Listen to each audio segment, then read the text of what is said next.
this is a map of Italy. You see that I highlighted on this map 5 regions because this region, and there are at least 4 main elements which distinguish these regions from the so-called ordinary regions, the gray ones. If you look at the geographical location, you see that there are 3 in the north, 2 main islands. The special autonomy of the islands is clearly linked to the geography. The fact that they are cut off from the rest of the territory, so it made absolute sense for them to be granted a kind of special status. In the case of Sardinia, of course, there's also the element of this distinct Sardinian language and culture, but this was not the most important element when it was decided that Sardinia would be a special region.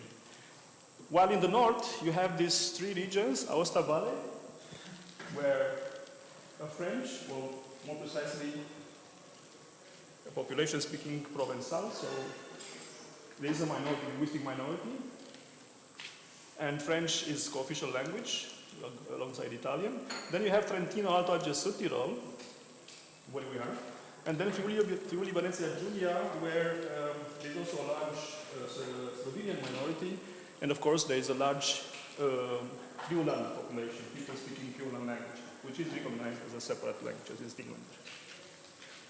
But let's focus then on Trentino Alto Adige, because in fact this special region is even more special than the other 4, because it's made of 2 special provinces. In fact, this region, it's just exists on paper basically. It's a kind of roof structure, a roof administrative structure, because the main actors in this region are the 2 provinces. In 1972, with the second autonomy statute, most of the powers of the region were devolved at the level of the provinces. Therefore, the region itself does not do much. So when we speak about South Tyrol, we speak basically about 1 province, the special autonomous province of South Tyrol. We don't speak about the whole region. Trentino, Alto Adige, South Tyrol. Alto Adige is the Italian name, South Tyrol is the German name. In English would be the region Trentino, South Tyrol. So our lecture, our discussion today will be about South Tyrol. We'll focus only on this special autonomous province. And speaking about these 4 elements which distinguish the special regions / provinces from the ordinary regions, the first one is the constitutional rank of the autonomy statute. In the case of special regions / provinces, the statute of autonomy is a constitutional law. It's adopted by the national parliament in Rome. Being a constitutional law obviously has advantages. The autonomy is very stable. It's hard to amend a constitutional law. You need a constitutional majority. There are special procedures. Therefore, you are sure that this autonomous system is solid. It cannot be changed overnight by the next Italian government unhappy with the fact that South Tyrol has more powers than the other regions. However, there are also some negative aspects to it, because a constitutional entrenchment is very rigid. As that being hard to amend, at times it's really difficult except to make necessary reforms, to update the statutes, because society changes. Autonomy is a process, it's not a static phenomenon. Therefore, the autonomy has to evolve with the new realities. And if you have this very rigid constitutional entrenchment, this can become a gilded cage. I'd like to thank Blythe for this term, because I was saying always golden cage, but he taught me that in fact this, you can say, gilded cage. So you have this wonderful box, which looks very nice, but is not very workable in terms of fulfilling its say, aim of providing a certain level of autonomy to the region.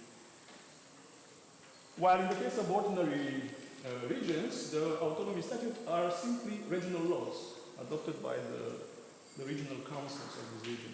They can be changed every, whenever they think they want to change them. So obviously this makes them really unstable in the sense that the framework, the basic law of the autonomous region can be changed very easily.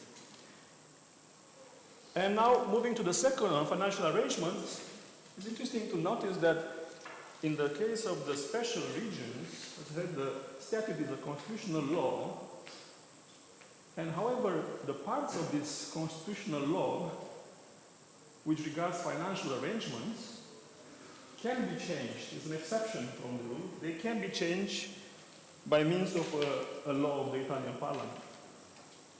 Why? Because this requires this flexibility. You cannot simply have the same financial arrangements for decades. Again, the situation evolves. Therefore, there is a need to always update the financial arrangements. However, there is an important aspect to highlight here. The fact that the Italian government cannot change the financial arrangements unilaterally. They must negotiate always with the provincial government, and the financial arrangements are jointly agreed, and then they are changed by means of national law. And this brings me to the third element, the intergovernmental relations. Basically the relationship between, let's say, Bolzano and Rome. Because in the case of the special regions, this is a kind of bilateral relation between equals.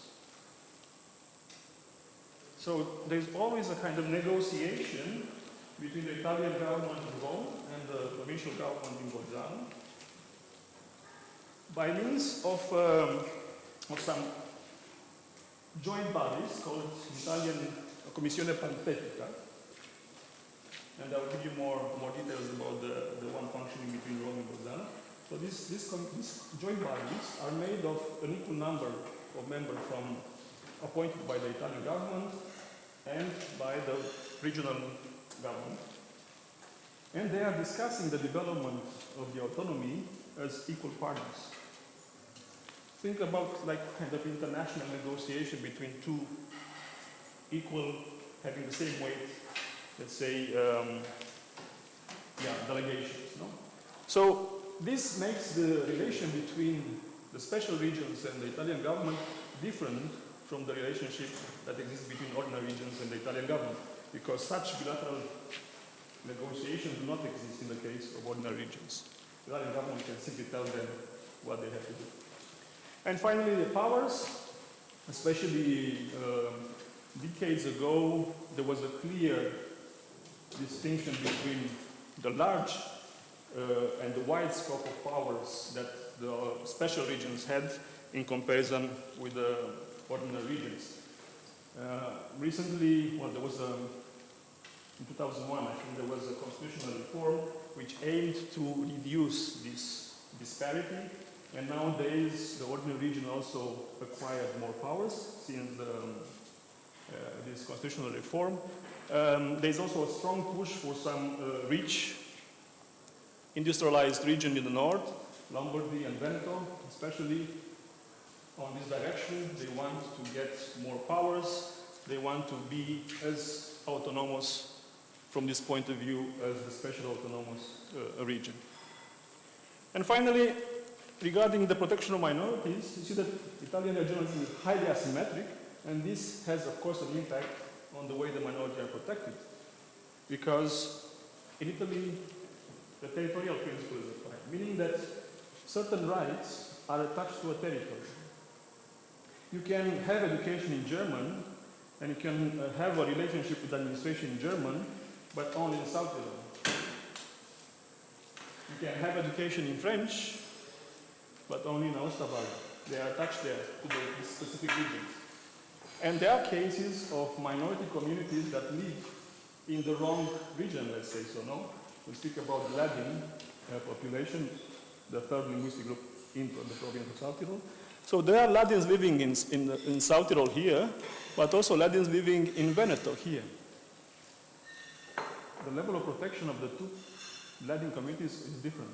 The one in South Tyrol enjoy a super protection, you'll hear about it, while the ones living in Belluno, just the next province of the region of Veneto, they do not have the same level of protection.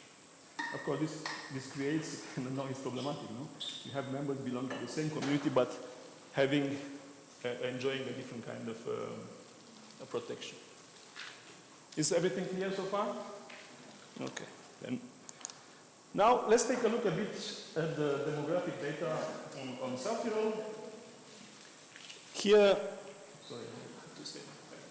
So here you see the census from 2001 to 2011, the national censuses. At the time, the census also in our region was attached to the national one. It was done every 10 years. And I will explain you why, because this is important for the proportionality principle for the local systems. What is clearly visible here is that it's very stable, no? Look at the numbers, the percentage. In 10 years, very, very little change. You see the German-speaking population remain around 69%, Italians around 26%, and the Latin, the third linguistic group. Latins are, they speak Latin language, which is the Romanic language. It's very similar, belongs to the same family with the Retto-Romanisch in Switzerland. They are a very small community. I will show you maps. They live concentrated in two valleys. So this is important because, as I said, there is a system of quotas here, and the system of proportionality applies in the province when it comes, for example, to access to resources, when it comes to access to public jobs. So it's very important to know the percentage, the main strength of the linguistic groups in the province. And I will explain immediately how this is done. And here you have the three main, let's say, the capital of the province and the main towns. You see that Bolzano is in fact a majority Italian city, 73%, almost 74% of the population is Italian speaking. Meran is almost half and half, and then you have Brixen, Bolzano, which is basically in mirrors of Bolzano because 73% of the population is German-speaking, Italians are 25. Now, if we look at the map, this is how it looks. Of course, maps are always tricky because they are usually kind of simplification of a complex reality. You see this green sea here, because the German-speaking population, of course, lives mostly in the countryside. There are many other farmers or working tourism, but obviously we see the percentage areas where the only Italian in the village is the Carabinieri. Then we see Bolzano, which is a majority Italian town. Now with Georg and Georg explaining that this is also linked to the history during the fascist time. Now this fascist policies of trying to change the linguistic proportions, now encouraging migration from other parts of Italy into Bolzano, creating this industrial area in the south of the city, and so on and so forth. Of course, this created this situation where clearly Bolzano is a majority Italian town. That is Merano here, with this half population. Brixen is here, majority German. And here are the two Latin belts. You see, compact, concentrated communities in the distant part of the province.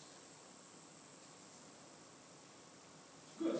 So now we go to the more technical stuff. And the first thing I want to explain how this bilateral relation between Rome and Bolzano works when it comes to the implementation of autonomy.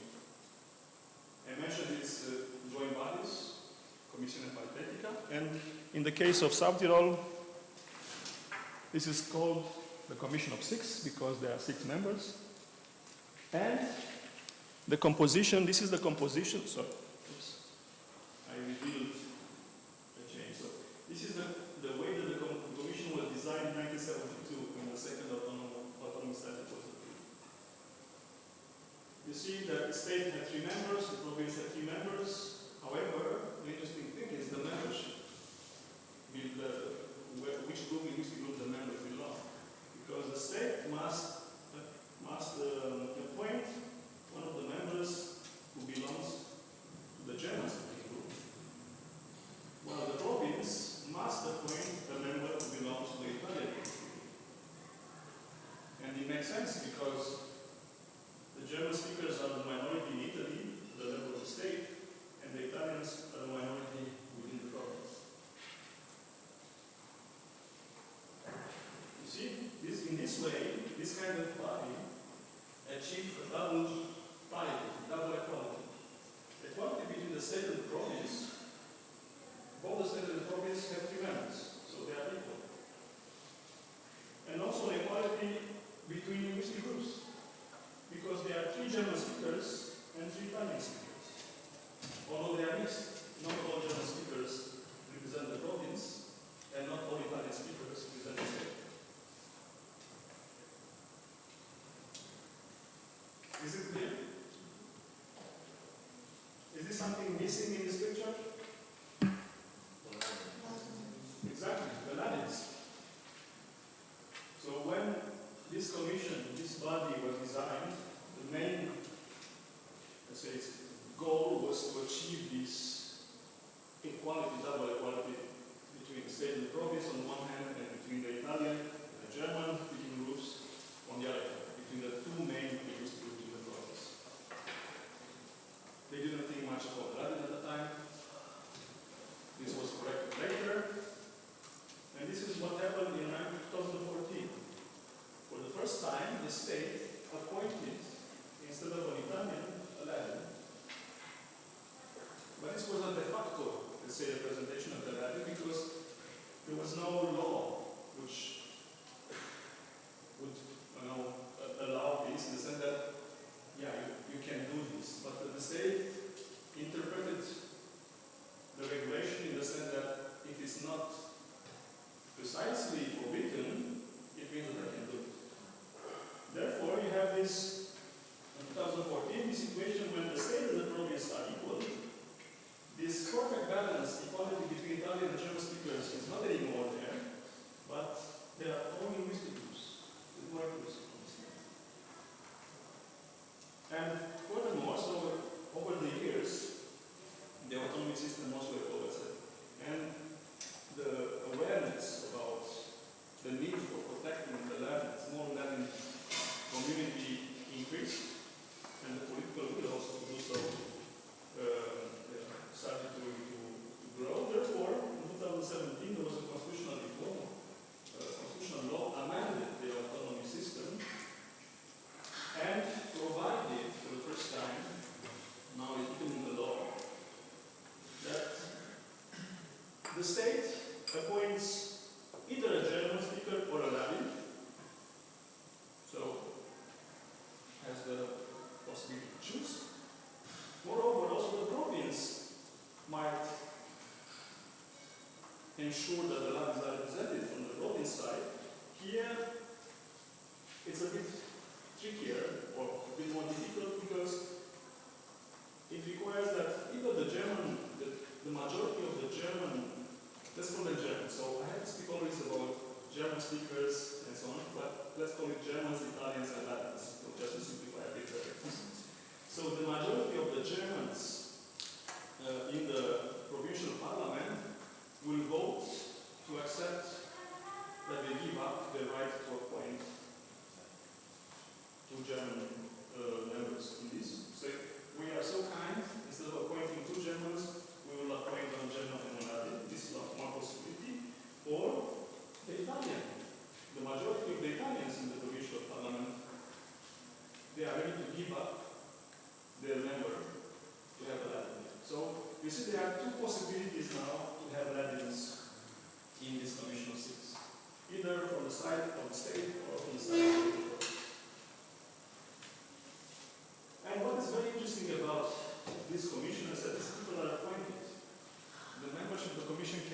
whenever the Italian government changes. They can appoint new members.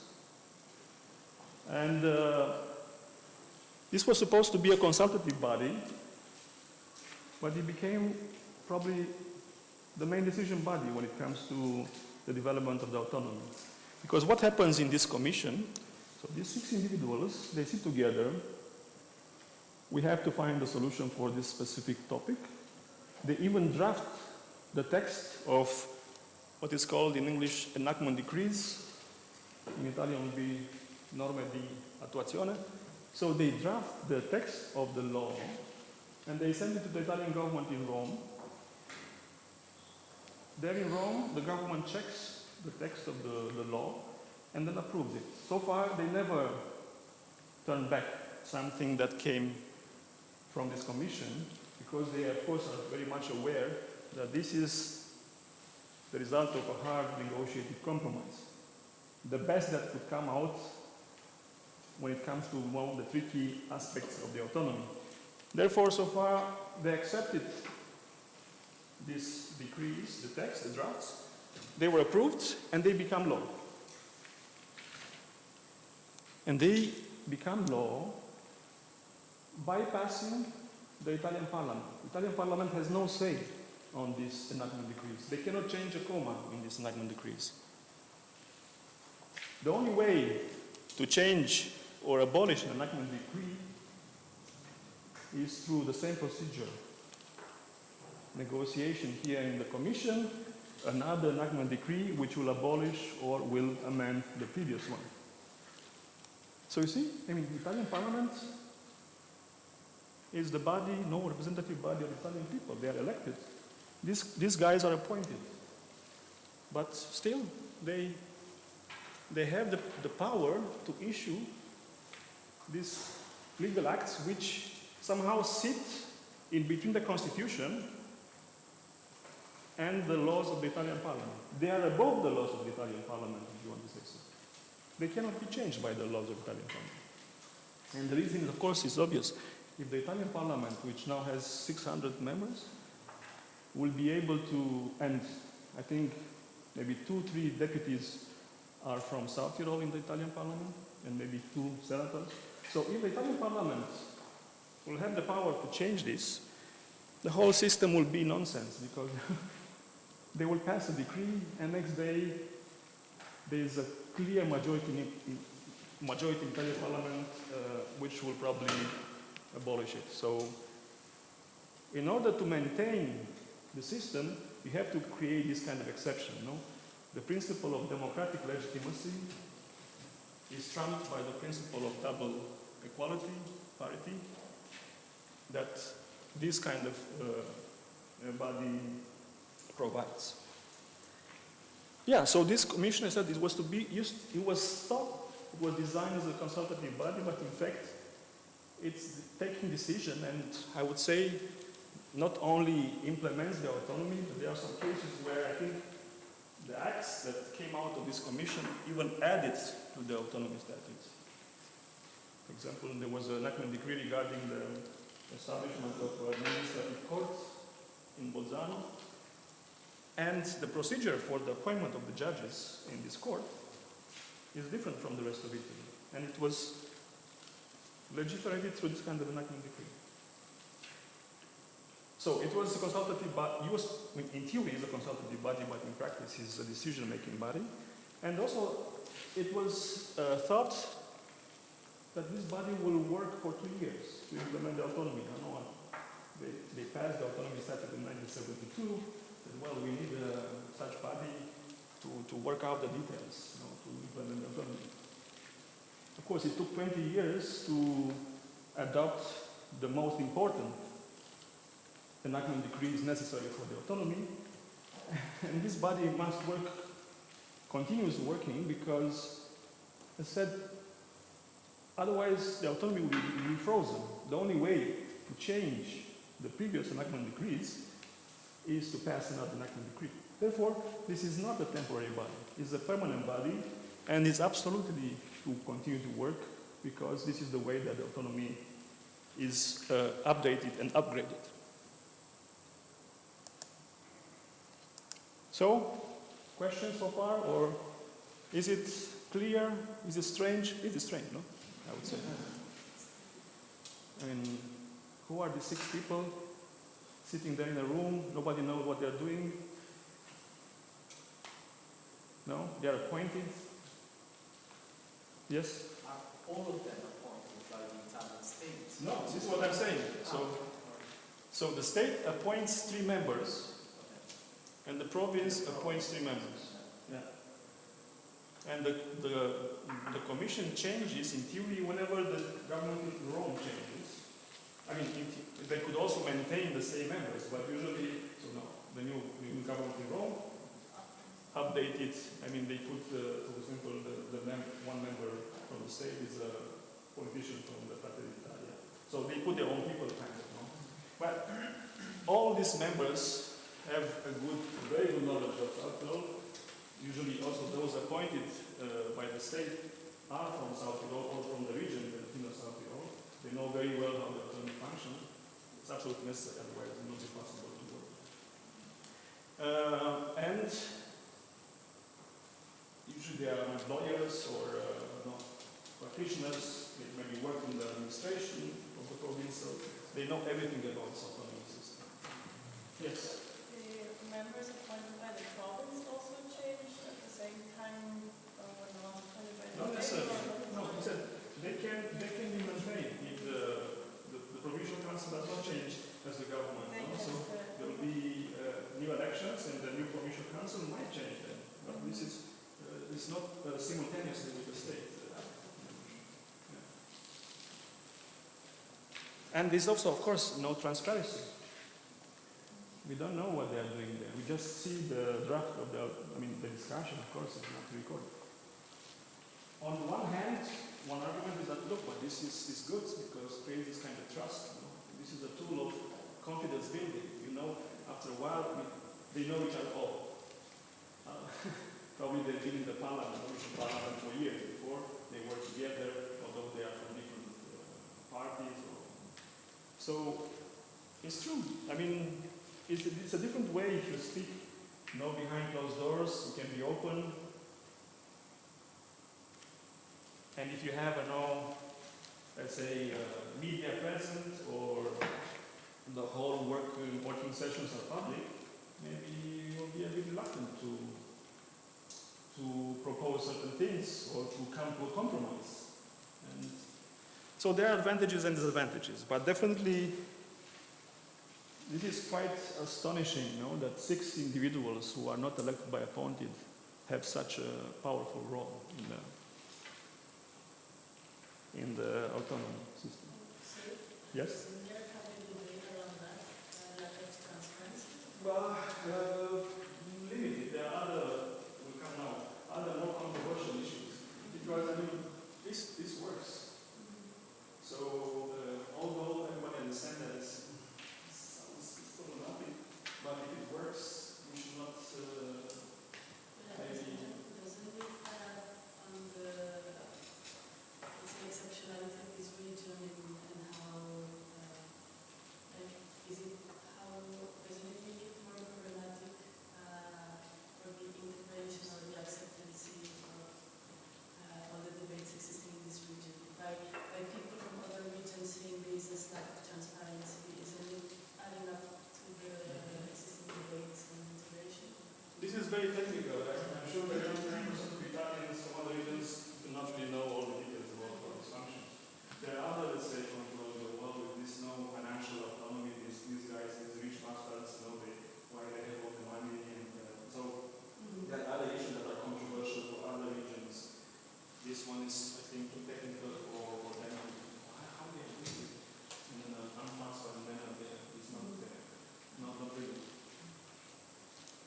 Okay, so now we'll go to the consultation arrangements, and there's no time now to go into the details about the consultation democracy theory developed by the Leibhardt, but these are basically the main elements, the basic elements of a consultational system. And if you look at the autonomy arrangement in South Tyrol, sorry, I'm always in your you see that really they fit this kind of points. have this proportionality that we'll now discuss about. It's always a coalition government. The main German-speaking party cannot rule alone, although it's in power since the end of the Second World War, and it had the votes to govern on its own. Cannot, because it has always to be in a coalition with the members of the Italian ministry. There's a discussion where we can discuss whether this specific parallel procedure, so-called parallel procedure, is a veto right or not. There is a kind of suspensive veto, and I'll explain why. And then, of course, the issue of cultural autonomy, which is absolutely important, essential here in the process. Now let's go to one of the most controversial aspects of the autonomy is this quota system, which is based on declarations and periodical censuses. As I mentioned that it's absolutely essential to always know the proportions, the numeric strength of the linguistic group, the three linguistic groups in the province. And for the moment, let's focus on this issue. You see that there are two kinds of declaration from this point of view. You can have a declaration of belonging to a linguistic group, or you can have a declaration of affiliation to a linguistic group. You might ask what is the difference, whether there is a difference. And the answer is yes and no. And to give you an example, I think will be the easiest way to understand it. So, of course, you see there are three linguistic groups in the province. Declaration of belonging is quite straightforward. You declare that you belong to one of these language groups. However, there are situations in which people, for various reasons, do not want or do not feel comfortable in declaring that they belong to a certain group. Some might come from mixed families, perfectly bilingual, feeling at home in both languages and cultures. Why I should choose? I don't want to choose. Therefore, initially the system allowed only for declarations of belonging. And there was a strong pushback to society. And in the 80s, there was a lot of political activism, again, the so-called ethnic cages, forcing people to be put in these boxes of belonging to a certain group. Therefore, the compromise was to add the option other. So, if you do not want to declare that you belong to a linguistic group, you can choose other. However, for statistical reasons, they need to put you somewhere. Therefore, you say, I don't belong, I choose other, but I declare my affiliation. I feel closer to either German-speaking group, Italian linguistic group, and all that. So myself, I'm not from here, I'm Romanian. I didn't declare belonging to the Italian linguistic groups, this group.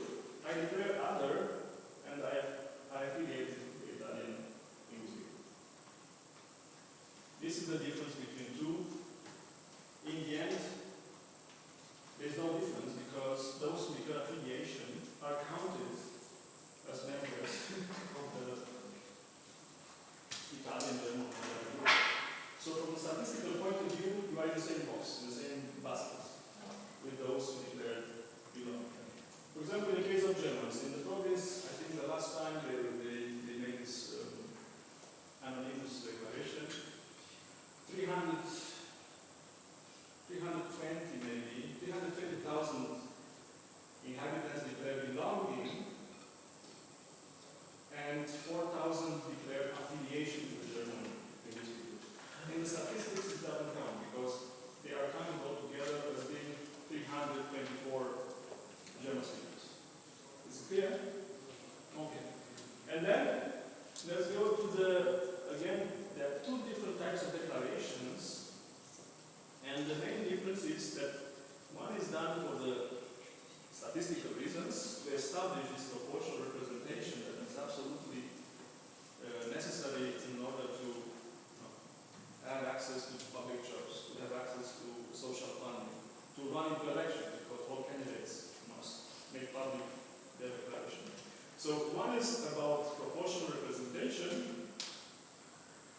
is anonymous.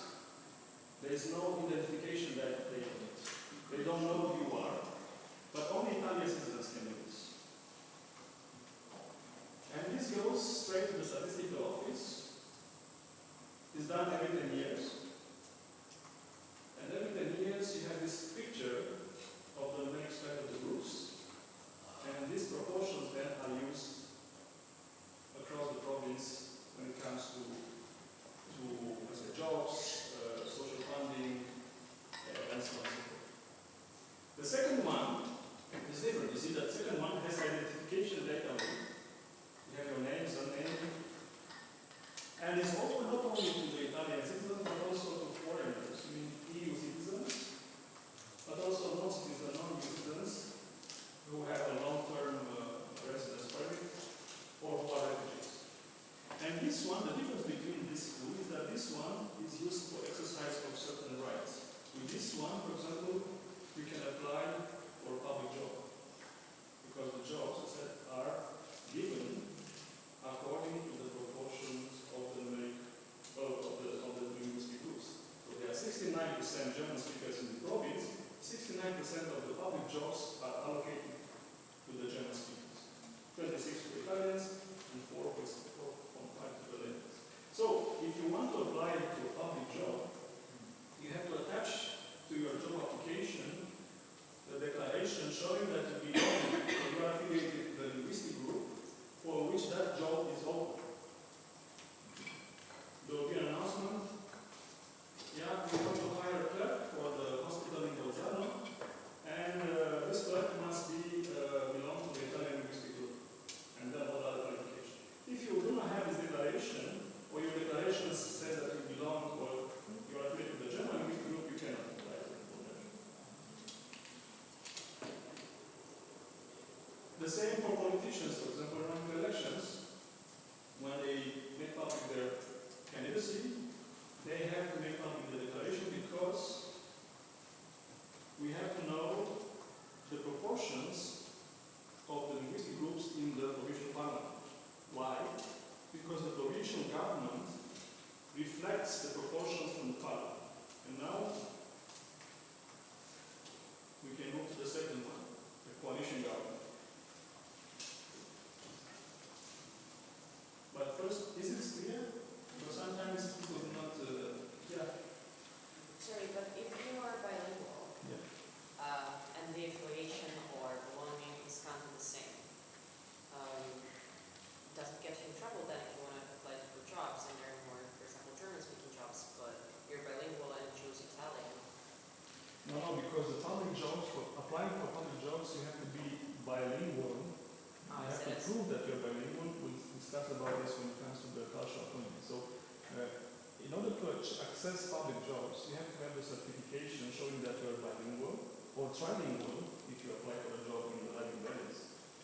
And therefore, it doesn't matter to which linguistic group you declare affiliation or belonging, you by default must be bilingual. This is another condition. What's the purpose then of the declaration attachment? Yeah, because certain jobs are open only to a specific group. As I said, there will be a position open, say for a doctor. This is very important. And this is also very controversial because the rigid application of this quota system creates problems in real life. You have a crisis of doctors everywhere, also here, and you need a doctor or a good cardiologist. Here, there are cardiologists who got the job because there is 69% of the jobs for like cardiologist doctors are allocated to German speakers, 26 to the Italian, not German speakers, German members of the German or affiliated to the German group, 26 for the Italians and 4 for the Latins. So let's see Bolzano. You have a hospital in Bolzano, next public announcement. We need a cardiologist. The conditions are the following. Must be bilingual, because it's a public job. And this position enters into the quota allocated to the German language group. Because I said, let's say you have 10 doctors, cardiologists in the hospital in Bolzano. 7 of them must belong German language group. If they're bilingual. Yeah, it doesn't matter. No. It doesn't matter. Yeah, so these are two conditions. Understand? Two cumulative conditions. So one condition is that all people working for public administration must be bilingual. So keep this in mind. One condition. The second condition is that public jobs are allocated according to the proportions. Based on the language group. Yeah. But if you're bilingual, you're fluent in both languages. Doesn't matter. So bilingualism is a default requirement if you want a job. If you want a job in public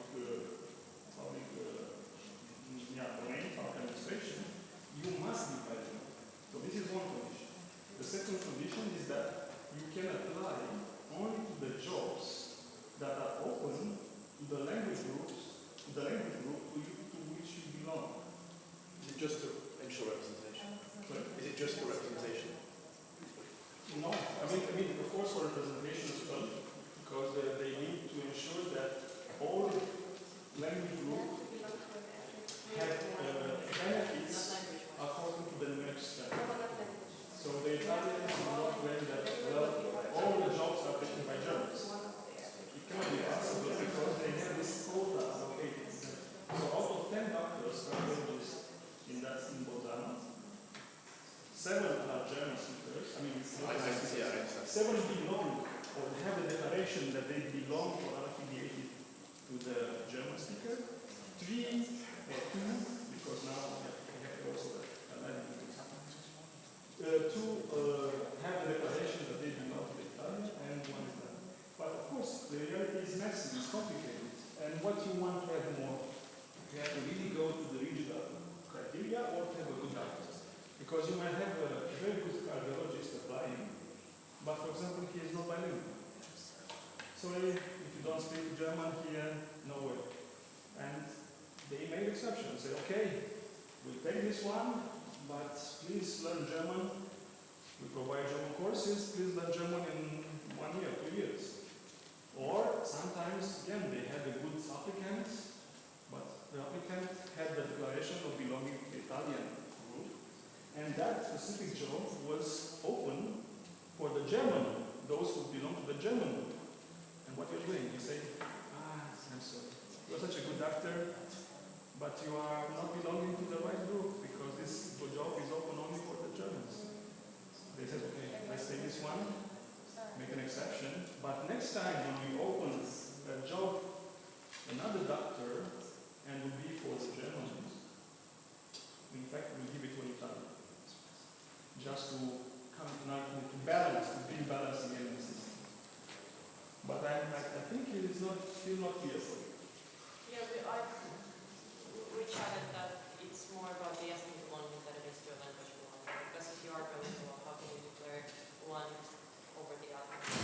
So I said, try to think about them separately. Think about the conditions of bilingualism as one condition that is required in your application.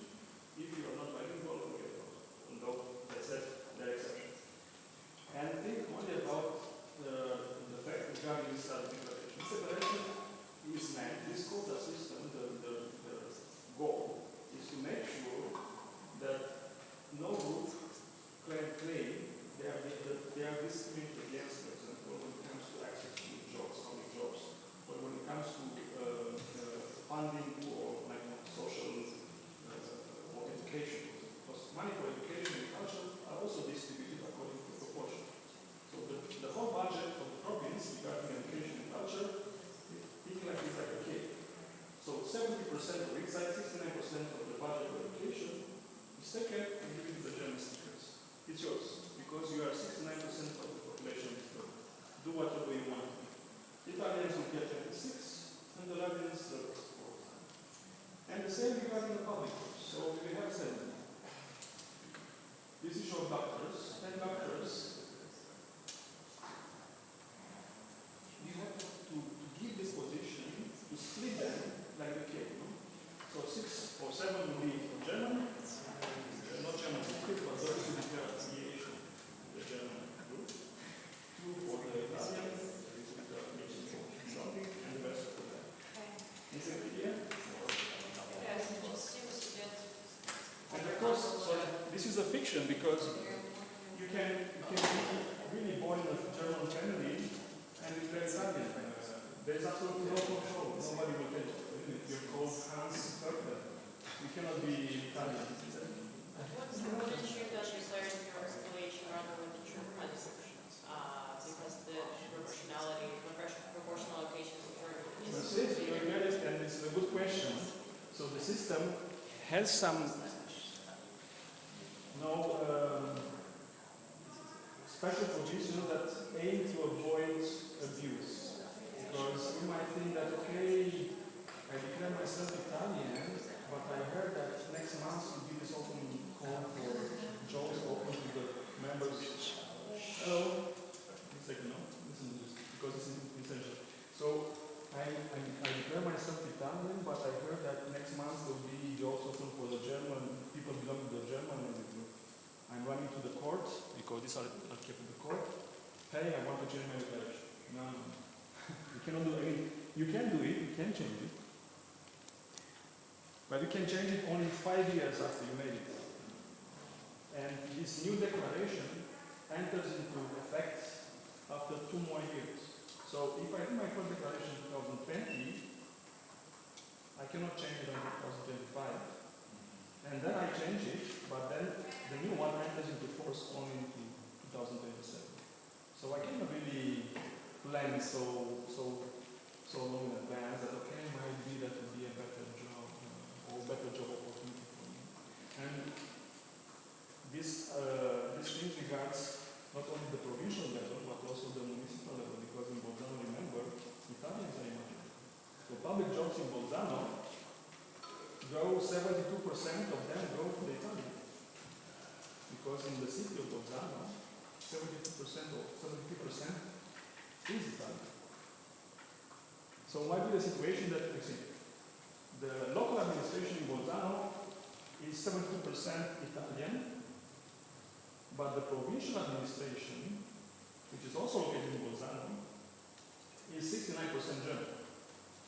Because this proportionality functions at the level of the province, at the level of the municipality, at the level of the village, so it goes all the way down. Yes, there were some questions here. Or? No? Yes. Because this is assuming that all the linguistic groups are equally present in all the professional categories. And maybe, I don't know, there are no doctors who speak Latin, or there are many more Italian-speaking doctors than German-speaking.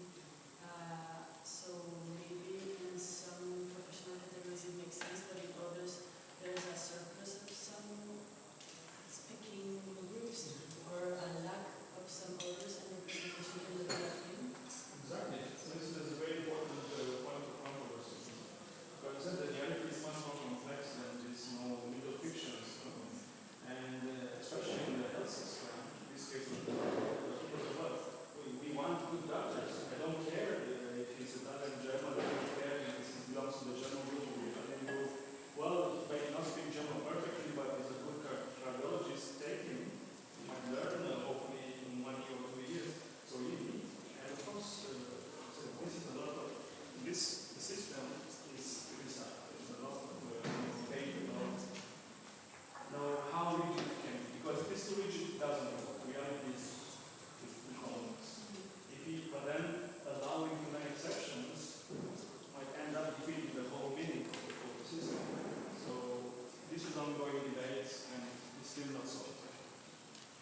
Okay, we move forward or? Good. Then the next element is the coalition. As I said, here the government is always a coalition government. We have here the results of the last elections, but the election is in autumn now, so it will be interesting times to follow. You see that there are basically blocks now. There is a kind of segmental competition in the sense that German-speaking parties compete for German-speaking votes, let's say. Italian parties for the Italian vote. There is also like a small party which is not so strong, because being so small in terms of political power, they are struggling a bit. And then this is a more recent development. There is kind of let's call it interethnic parties, in the sense that these parties put lists which contain candidates from all all linguistic groups. Otherwise, you see that, I mean, Südtirol Volkspartei, which is the main German-speaking party, is a kind of catch-all party, so represents a bit of all segments of the German-speaking society. They are conservatives, more liberal. They are some more members more affiliated with the farmer, let's say, world, others with the tourism world, and so on and so forth. And they also claim to represent also the interests of the Ladins. And you see, in fact, that in the last elections, on the list of the SVP, Central Volkspartei, 2 Ladins were elected. And here, traditionally, the Greens were not the party. They also managed to elect 2 German speakers and 1 Italian. You see that the German-speaking parties are regional parties, while the Italian ones are basically branches of the national party. And the Italian vote is much more fragmented. You could see also it didn't perform very well because of this infighting that exists within the Italian political, let's say, segment.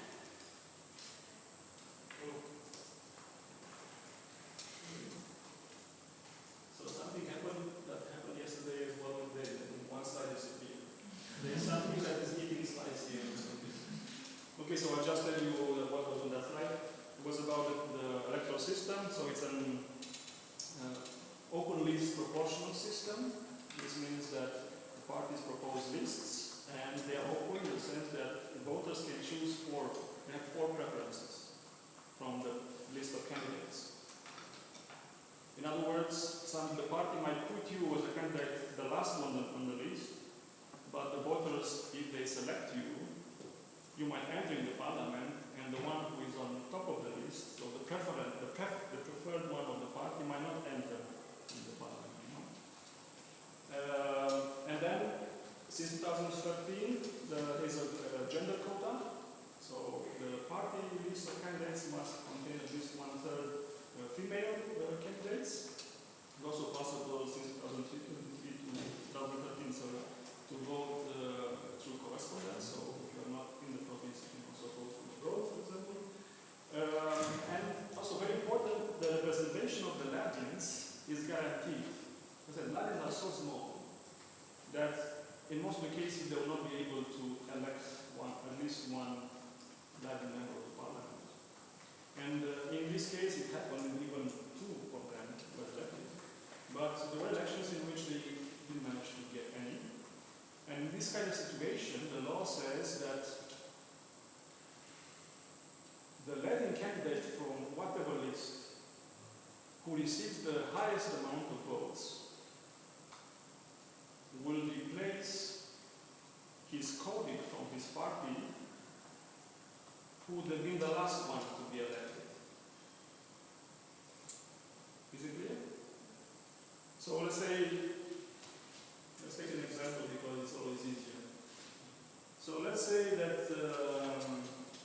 SVP had some Latin candidates, but for whatever reason people do not vote for him, and he was not elected, he didn't have enough votes.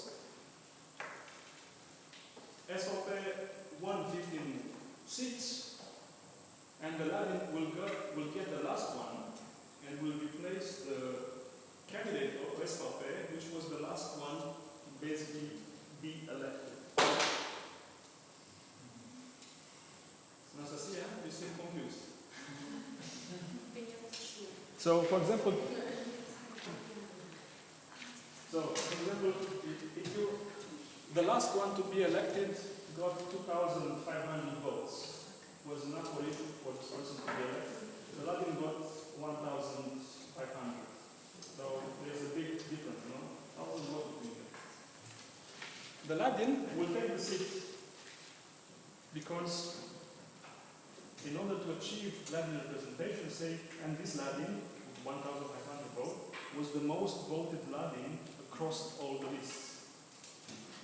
So they say the one that is most voted, doesn't matter from which list, gets into the parliament and will replace his colleague from SVP, the one with 2,500 votes, because this was the one who entered but had the lowest votes. All the others from SVP had 3,000 something, 5,000. And those one, the last one in terms of votes, is replaced by the other. So this is a kind of form of, I know, positive action in a sense, no? So the Ladin, yes. There's a requirement that two-thirds should be women, Sorry? two-thirds of other seats should be women. No, in the candidate list, at least 1/3 of the candidates must be women. So if you have a list of the 10 candidates, at least 3 of them must be women. And how many are elected?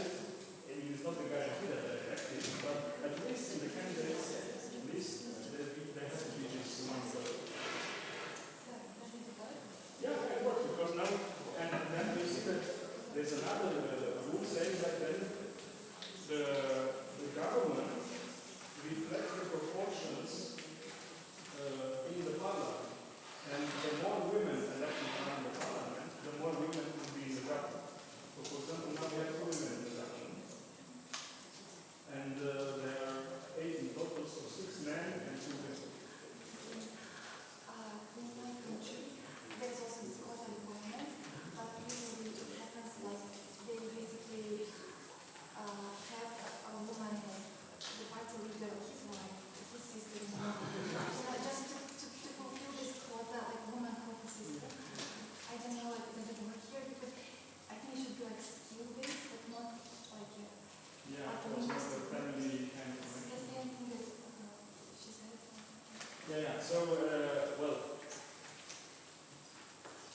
I think in general you can say that it's more based on qualities, or professional qualities than on family connection. But it can happen also that maybe, it's kind of a political family, the daughter of another famous politician might also candidate. Those parties are branches of Italian national parties. And there are nothing. This one are branches of the Italian National Party. And not this But just as a side note, this South Tyrolean region, did they vote for majority of them voted with the current party, or it was a different program?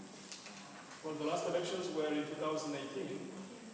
So that time Fratelli d'Italia was not a strong party as it is now. At that time Lega was stronger. You see, Lega in 2014, at that time it was a kind of boom also at national level. So they were the one that attracted most of the Italian vote. No, I mean the last election that happened right here, last election, it was the victory of Fratelli d'Italia. And even the general national elections. In the regional differences, how was the voting behavior of the South Tyrol region? Because obviously minorities and their agenda, Well, on the other hand, since they are in power, Fratelli d'Italia were pretty, let's say, accommodating towards this idea of autonomy, and they promised the provincial government that they will bring back some of the issues that were very much disliked by the provincial government in relation to the previous government. So there is not really a kind of conflict between them, I would say. So the fact that the Lega is the most voted party here doesn't have anything to do with the fact that they are more anti-autonomic and... No, the Lega was initially, that they have this succession.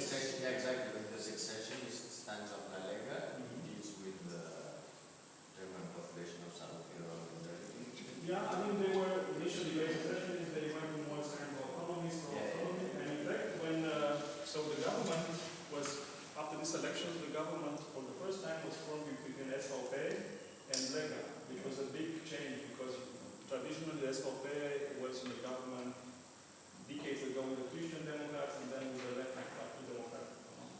And for the first time they went into a coalition with Lega, which was, this is untricky. And the expression of Lega is about autonomy, and we have common aims to strengthen autonomy. Lega was very supportive of Lombardy and Veneto being stronger autonomous regions, so in the end they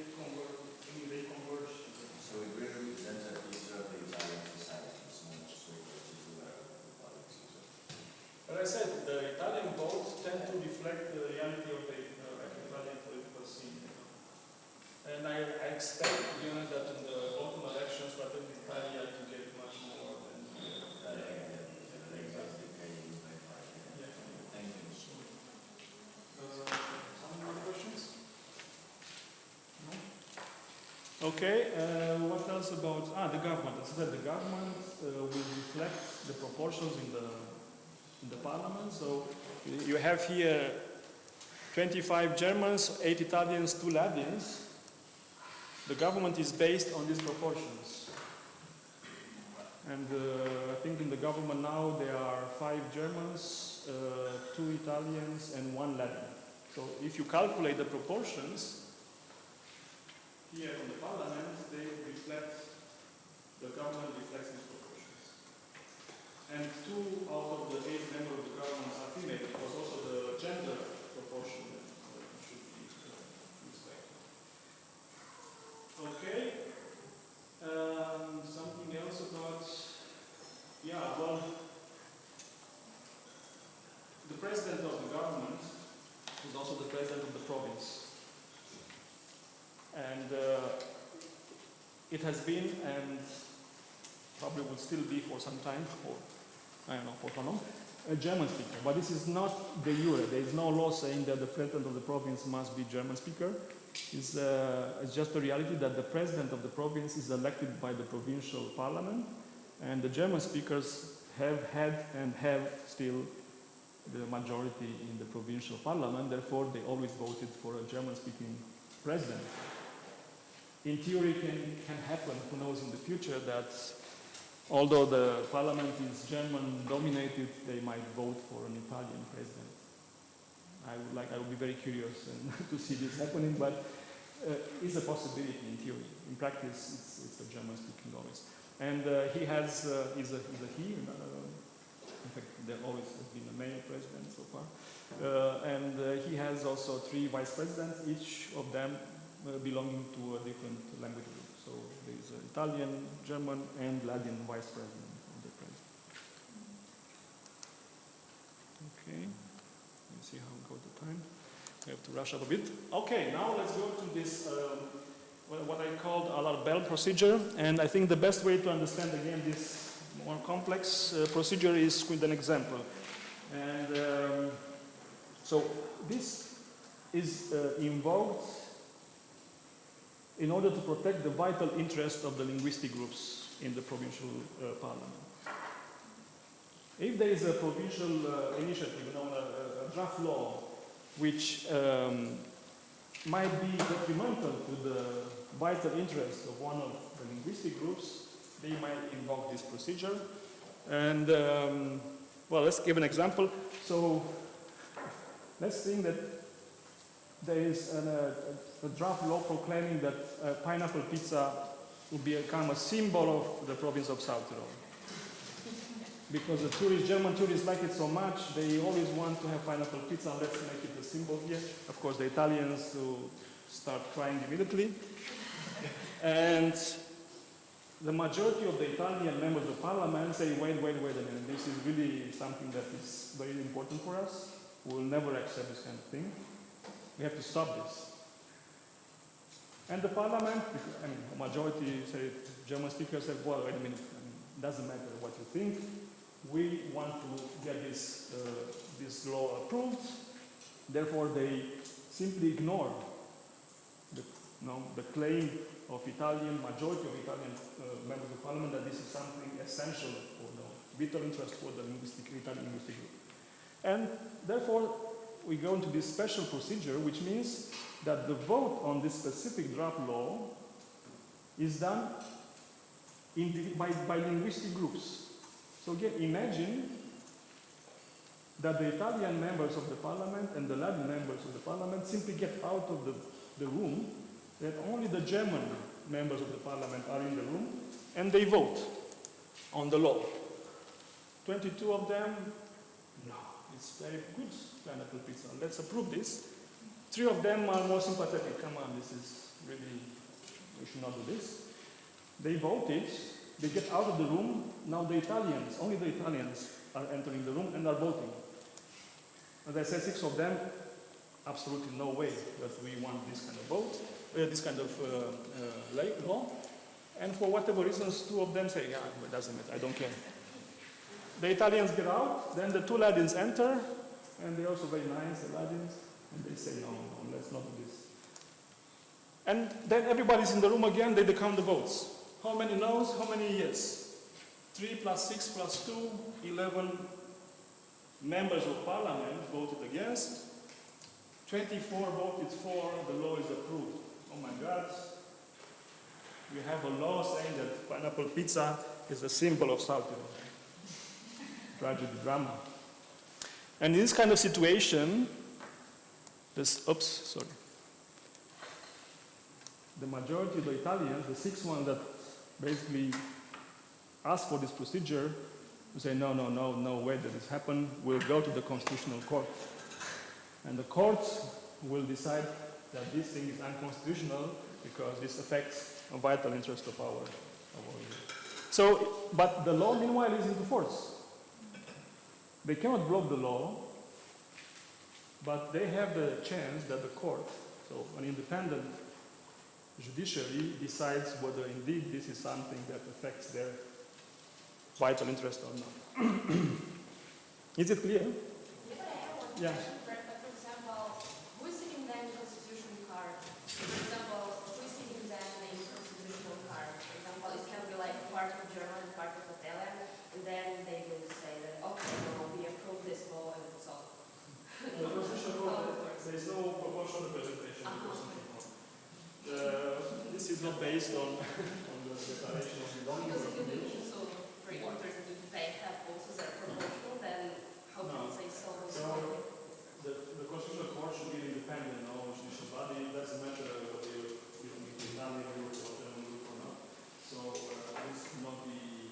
There is in fact, interestingly enough, this administrative code that I mentioned, there is a kind of procedure which allows for some, this form of representation in the administrative court in Bolzano, but not in the Constitutional Court of Italy. There, of course, it's just independent judges judging on the substantive matter of the, not based on what they or what industry would they belong.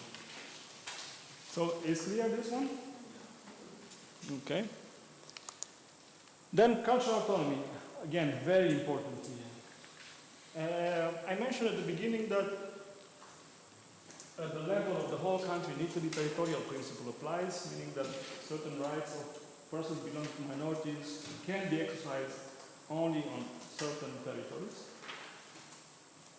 If we look at if we go down at the level of South Tyrol, we see that here the personal principle applies, because the rights are basically attached to the person. So it doesn't matter where you live in this province, whether you live in Bolzano or you live in the smallest village on top of the mountain, you have the right to exercise your linguistic and cultural rights. You have the right to study in the language you choose. You have the right to address the administration in the language you choose, and to get an answer, and so on and so forth. So it doesn't matter all over the territory of the province. But then again, if you go deeper to the Ladin valleys, again the territorial principle applies, because for the Ladins, all these rights apply only in the Ladin valleys. If you're a Ladin person living in Bolzano, you will not have a Ladin education system. And if you go to the city, to the mayor of Bolzano and send him a letter in Latin, he will kindly reply to you in German and Italian, but not in Latin. If you live in the Latin Valley, of course, you will be able to do this. There's an exception. If you, for example, live in Bolzano, you're a Latin in Bolzano, you can address the administration in Latin, but only if that office deals with Latin issues. For example, the Department for Education of the province, of the administration of the province, is based in Bolzano, the Latin Education Department, or the Latin Culture Department. They are based in Bolzano. Therefore, for these specific offices dealing with Latin issues, yes, you can use, but only on this. You cannot simply go and use Latin everywhere. Now, regarding the education, the rule is that there are separated education systems. Each group has its own schools. In the case of Italians and Germans, the school system is monolingual in the mother tongue, plus there is an obligation you study the second language from second grade until the end of the high school. So if you are enrolled in a German school, you will study Italian as a second language until the end of the high school, and the other way around, if you're in Italian school, you study German as a second language till the end of the secondary school. The Latin school system is different because they start with Latin language in kindergarten, and starting then slowly from primary school, the system moves into a kind of bilingual education because half of the subjects are taught in Italian, the other half are in German, and in addition they study language and culture as a separate subject. But their school system is basically bilingual. And as a matter of fact, the Latins are the most multilingual inhabitants of this province. They speak Italian, German, Latin, very often, and most of them English, because Latin valleys are very beautiful, very touristic. So I would say that many people point out to the fact that the Latin education system seems more, let's say, appropriate to this aim of creating or developing, this bilingual society. Because although said children or students are studying a second language, quite often they don't socialize in the second language. So if you're in Bolzano, studying in an Italian language school, you will learn German as a separate subject, but you most probably will never use it or seldom use it outside school. Therefore, your knowledge of German is not going to be impressive. And there's also the issue here that the German speakers in the province, they use a dialect, which is, of course, not the standard Hochdeutsch that is taught in school.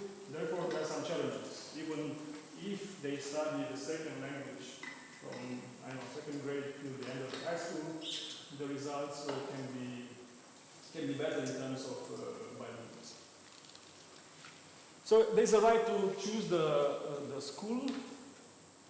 German parents can enroll their children to the Italian schools and the other way around. However, the administration of the school might test the knowledge, the language knowledge of the children, and they might reject the application if they consider that the children do not have the necessary level of language knowledge to be able to follow the school, let's say, in German. In this case, the parents then have the right to challenge the decision of the school and the administrative court. They will say, no, this is an abuse. My child speaks German very well, or for the first grade, the level of German is good, and probably there will be, a judge appointing a commission of evaluation if this is so or not. There are, as I said, separate cultural offices. Each group manages its own cultural affair. As I mentioned earlier, all the money for the cultural education are distributed according to the proportionality principle. 69% of the money are going to the German cultural department, 26% to the Italians, and 4.5% to the Latins. And they are free, they have full autonomy to spend this money as they want. In the recent years, there's, I think, also more interaction between the three departments. There are more initiatives to do things together, because we have this kind of separation also in terms of civil society, cultural organization, German-speaking cultural organization, Italian-speaking cultural organization, clubs, like sport clubs, and so on and so forth. So I think you could see this kind of trend in society evolving, that there's more and more also will, at least at the civil society level, to do things together. At the political level, as always, the political level is more reluctant to touch this kind of very strict rules of living together but separated kind of. And you see here also the results since the 90s, so-called mixed institutions. Eurac is an example, University of Bolzano is an example. You have these trilingual institutions, can use different languages. This is, I think, also shows this trend. I have a question. Is the money for the schools also separated? Yes. So also for schools, I said proportionality principle. You send 69% of the money for education to the German education department, and the German education department then distributes the money to the German member schools. And the German education department decides what are the priorities, and nobody will tell them, but don't do this, do on that. So they have complete autonomy to manage their cultural affairs and education.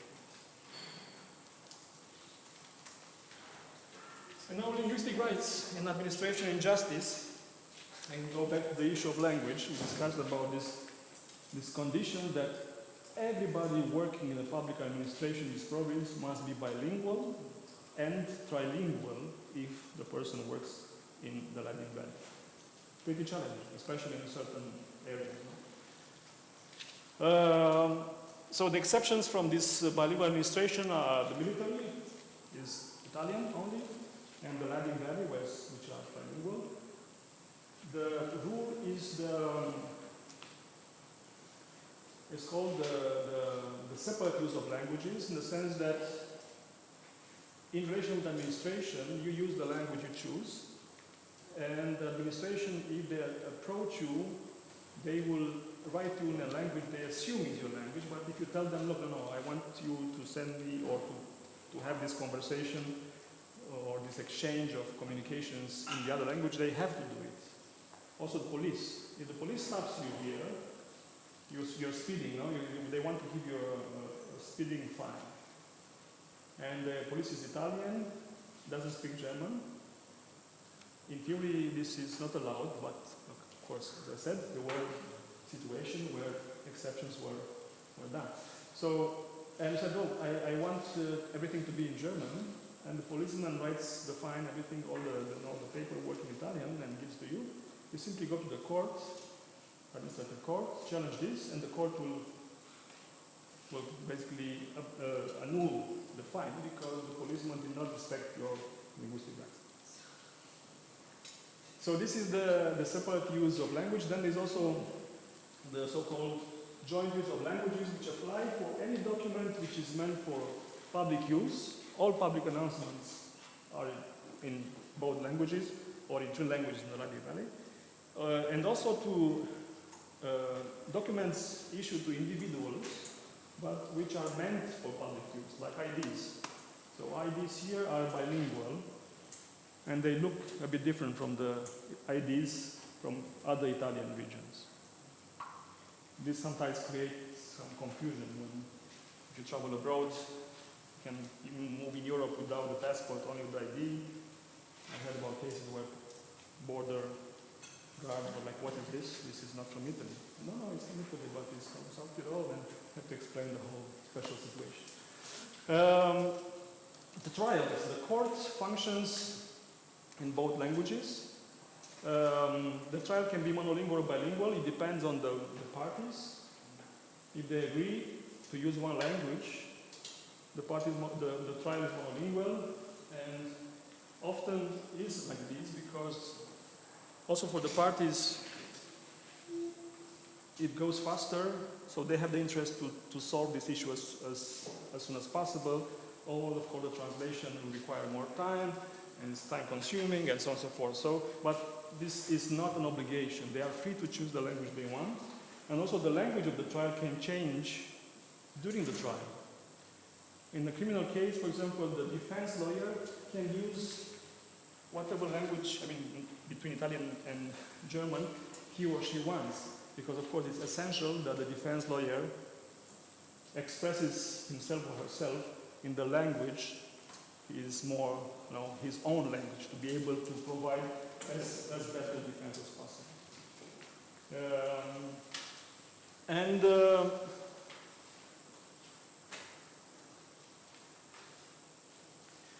Okay, I will skip this more legal stuff about the European Court of Justice jurisprudence.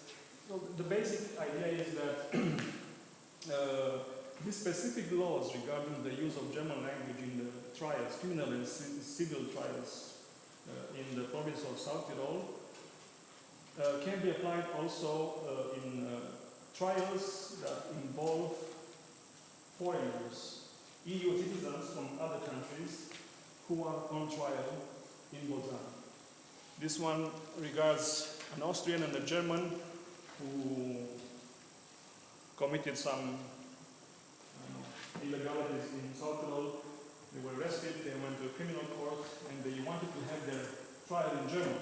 And initially the Italian justice system said no, because this is only for Italian nationals, these rules here. And then the European Court of Justice said no, no, no.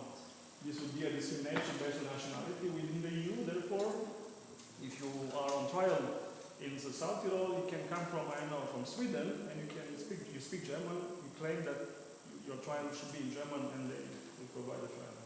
And the same regards the civil cases. This is a case between a German or Austrian and a Czech lady. They had an incident on a ski slope, and one asked damages from the other, and it was required to be in German. And again, the court said, yes, you have to do this also for the civil cases. And now regarding this, the issue of the bilingualism requirement, you have to prove it, and until this European Court of Justice decision, the only way to prove it that you are bilingual, you have knowledge in both languages, was to basically get this official certification from the province called Patentino. The province organized an examination only here in the province of South Tyrol, and if you pass this examination, then you have the certification Patentino, allowing you basically to apply for public jobs.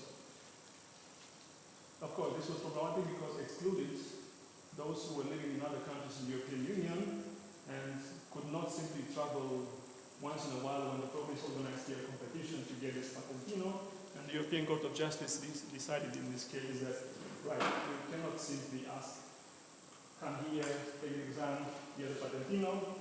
Therefore, nowadays, it's possible to prove that you're bilingual with certificates from Goethe Institute when it comes to German language, Dante Alighieri Institute when it comes to Italian. So they accept other certificates of well-established institutions. And finally, the issue of the place names, toponymy. And if you see here, these are some mountain signs that were put by the AVES, the South Tyrol Mountain Association, Mountain Club. They replaced thousands of these signs on the mountains some years ago, and they made them only in German. You see, some Italians added the Italian names with a pen. This was a big scandal, a shit show, because they used also public money, so the province gave them some money. This is a private association, but the province gives some public money for this project of replacing the old signs. And as a matter of fact, they were wrong. They had to replace them because toponymy is a primary competence of the province, and the Statute of Autonomy says clearly that toponymy must be bilingual and trilingual in the Latin language. However, this is a very sensitive topic because for German speakers, some Italian names are not acceptable. They were invented, many of them invented during the fascist time. There was an Italian fascist, I don't know if Joseph mentioned this, Ettore Tolomei, who created the catalog of Italian names, place names, for all villages, cities, towns, rivers, mountains in the province. And in some cases there were old established Italian names, in others not, many others not. And he either translated the German name into Italian if it had a meaning. For example, Mittelwald became Mezzaselva in the middle of the forest kind of, or use Italianized a German name by adding a letter at the end, so to sound more Italian, or in some case it was an old, it was maybe a Roman settlement centuries ago there. It used an old Latin, historically documented name, made it Italian. Epan, for example, it became Appiano, which is it's a village near Bolzano. So anyway, for many German speakers, for most of them probably, these names are artificial, are invented, are a symbol of fascist oppression, therefore they don't want them. On the other hand, the Italians say, look, what the law says, it must be bilingual. You cannot play with the law. And there is this clash that even now is not resolved because this is a provincial competence, and at the level of provincial political elites, they didn't manage to find a compromise yet. Therefore, you see everywhere bilingual signs here, but it's a de facto bilingualism. There is no provincial law regulating what you see around here. The only official German name is South Tyrol because it appears in the Italian constitution in the name of the region Trentino Alto Adige South Tyrol. All the other German names around here are not official yet, and this bilingualism exists because it's a practice, not because there is a law which would regulate it. And finally, money. Always very important. Here the bottom line, the most important thing to remember is that, in fact, the autonomy of South Tyrol does not provide for extensive taxation powers. But sometimes I have this feeling that people think that South Tyrol has really extensive taxation powers, but it's not the case. The state has majority, most of the taxation powers. It's true that the province has the possibility to raise some taxes, minor one on tourism, on some vehicles and productive activities. They can put an additional rate on the income tax, but these are somehow minimal comparing if you look at the overall, let's say, financial incomes. So what happened is that, in fact, South Tyrol has the autonomy to spend the money. These taxes are collected here, go to Rome, but then 90% of them are returning in the province, and the government of the province of South Tyrol has the full autonomy to spend them as they want. Rome cannot tell them, don't spend this money there, or maybe focus your next budgetary exercise on this issue. No way. They have the full freedom to decide how they spend the money. And I mentioned at the beginning this bilateral relation between Rome and Bolzano, and the fact that financial arrangements are always agreed on this kind of bilateral relation. The government in Rome cannot unilaterally change the existing financial arrangements, which are done through agreements. And you see here in 2009 Milan Agreement, and then 2014 the Rome Agreement that provide basically now the current financial arrangement for the province. And as I said, before these agreements, there was also a kind of variable share which was then cancelled. South Tyrol accepted to take over more competences without receiving more financial support from the state. They agreed that this is kind of clearly fixed, this 90% share, because not all the special regions have the same share. For example, another special region like Tuli, Valencia, Giulia, they receive only 30% of the taxes. In the case of South Tyrol, 90% of taxes. What about Trentino? Sorry? Trentino. Well, this regards the whole region. Oh. So I think they have the same deal, 90%. And also then South Tyrol agreed to contribute, to pay basically into the national budget to cover a part of the Italian national debt. So they also said, okay, we are solid, we are now part of Italy, show solidarity, we understand that we also have to contribute. And then, so this was basically the compromise that was reached in 2014.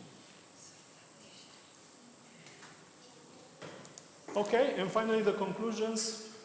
Well, the process, I said, autonomy at the beginning is the process, it's not a static phenomenon. It's always a need to adapt it to the new realities. It started as a very bitter conflict.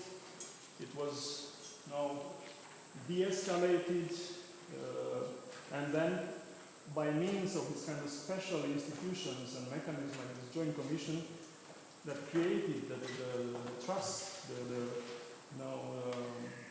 the confidence that was necessary to start building this autonomy. This is how step by step was built. If you look at it like kind of in the picture, you can say that it's a mix of integration and segregation. There's kind of legally guaranteed distance between groups. There's no strict separation or strict separation of education, schools, separate culture, association, sports, which I said nowadays is less and less pronounced. I think there is a clear sign that the society evolved and there is more and more interest and will in doing things together more. And also there is this kind of, the system itself provides for these forms of institutionalized cooperation, these joint bodies in which you can work together and create. It's a kind of a common understanding that everything that is done here is based on a compromise. We cannot, take decision over the head of the other. If you want to achieve something for the common good, you have also to agree with the others. And then specific factors for success, there are of course much more, but I think these somehow are the most important of the fact that this had the international anchoring, the fact that this autonomy is based on this Dublin-Gasperi agreement, so it's an international treaty. Italy could not claim that this is an internal matter. Austria had this accepted position of Schutzmacht, protective power, and intervened in fact in the UN in the 60s when South Tyrolean was engulfed in violence, so there were terrorist attacks, probably you heard about this earlier.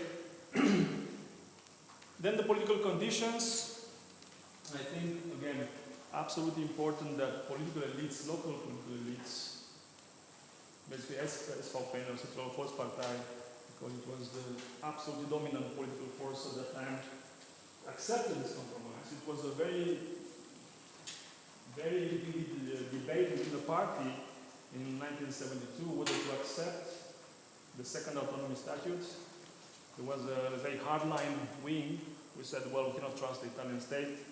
This is not going to work. And there was internal votes within the party, and quite a small majority, 52% of the delegates voted to accept this autonomy.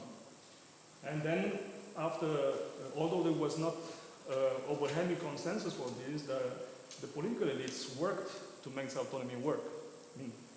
They didn't try to undermine it at any step, but it was not easy, but they really worked together with Rome to make this autonomous system function. And then economic condition, of course. This was a poor region.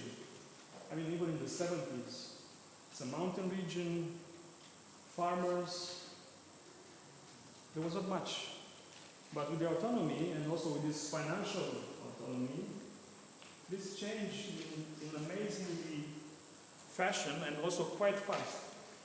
Because they used the money that, not a lot of money that they had initially, and invested them right. They invested in infrastructure, they connected all the small villages, small farms up in the mountains to make sure that people do not leave. You'll see this phenomenon in other regions of Italy. Entire villages are abandoned. The young people left and they are dying out. No, here you still have all these farms, and people still work in the kind of family business. And then, of course, the tourism came.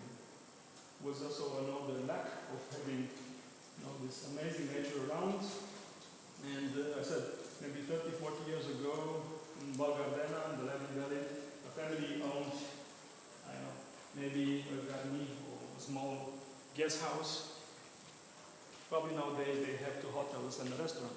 So this created a kind of circle of richness, virtuous circle of richness, because the richer the people got, the more taxes were collected, here, the more money returned here, and so on and so forth. So when you have now this wealth, people also tend to forget or to things that were very important, that created conflict 30, 40 years ago, did not appear anymore so important, so relevant. Of course, there are still symbolic aspects. I know the place names, which are really still creating a lot of debate, education. But as I said, this somehow autonomy allowed the prosperity to reach all. Even this very criticized proportionality system made sure that, as I said, no group could claim that they are discriminated against by the others. And of course, then finally the dimension of time. It took decades. I mentioned that initially in 72 they thought in 2 years we'll adopt this, the norms to implement it, and then everything will be fine. And even nowadays there are issues which are not yet implemented. So the autonomy requires an update and a reform as well. Certain aspects are not so relevant nowadays as they were in 72. Other aspects did not count at all in 72, but now are super important. I mean, think about immigrants. This system, does not take them into consideration at all. No? But there are nowadays 8 or 9% inhabitants of the province which have migrant background, so they are double than the Latins. What affiliation do they choose? Sorry? What affiliation do they choose to know? Yes, this is an interesting question because it was very relevant, for example, in the context of education. No? There was this, always in the news, the fact that, many migrants choose the Italian schools, therefore the quality of education in Italian schools is decreasing because, of course, if you have a class with many migrants, then the teacher has to adapt and to know that the education process is slower and so on and so forth.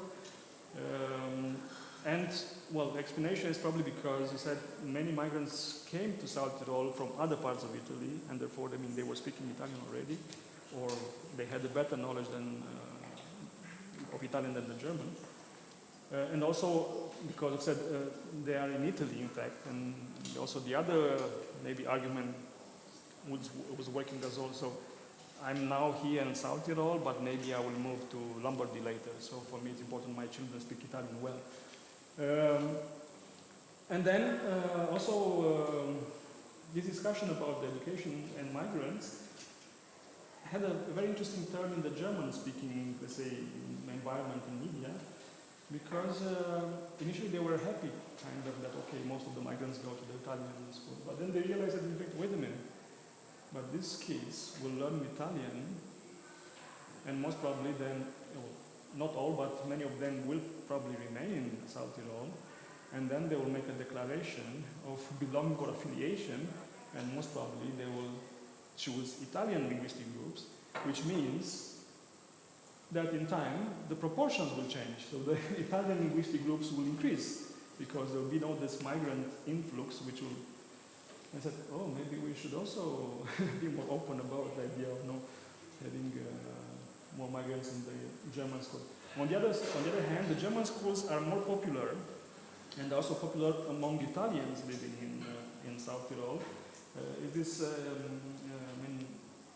idea that the quality of education is better in the German schools than in the Italian schools. Therefore, many Italians also, because they want their children they understand that German is very important here, they want their children to speak Italian. So in many German schools, nowadays the problem because there are too many non-German speaking kids, Italian and also migrant kids. So again, this is an ongoing debate, how to better manage this, to have a system which also allows for the quality of education to be maintained, and also also to have kind of think about for the future what would be best. Yeah, but as I said, this is something that this is a new reality. The migrant population is not going to decrease; it's going to increase anyway. So it's part of the society. And when this system was designed, there was no migrant here. And it was clearly something that they didn't think about it. And it's just one example of how this 50 years old autonomy system requires kind of an upgrade. And there were all kind of debates in the last at least years about a reform of autonomy. And the main controversial points, there were of course the quota system, education. Yes, it's time to... Yeah, sorry. I mean, we do have, if we can keep going this conversation during the lunch break, otherwise we have no time to do the lunch break. We also have the round table. And we also have we'll go after the lunch, we'll give a couple of information. We'll go to visit the lunch, the provincial council. We have a round table starting, so plenty of time, we have time for the questions. Give a round of applause for Sergiu.